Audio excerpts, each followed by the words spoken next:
தேவ சமாதானம் எப்படிப்பட்டதா இருக்குன்னா, ஒரு கடல்ல நம்ம தெரியாம விழும்போது ஃபர்ஸ்ட் நம்மளுக்கு ஒரு லைஃப் சேவர் எடுத்து போடுவாங்க. எதுக்கு? அதுல முழுக கூடாதுன்றதுக்காக. அப்படிதான் தேவ சமாதானமும் இருக்கு.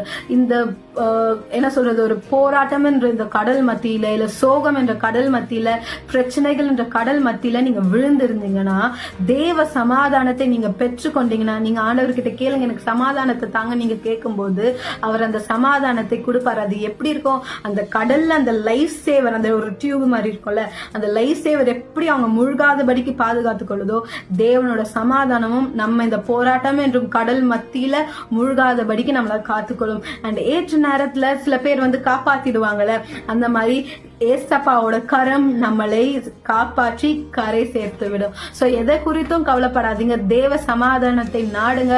ஃபர்ஸ்ட் நீங்க தேவனுக்கு எதிராக ஏதாவது பாவம் செஞ்சிருந்தீங்கன்னா கண்டிப்பா சமாதானம் வராதுங்க. சோ தேவனோட ஃபர்ஸ்ட் நீங்க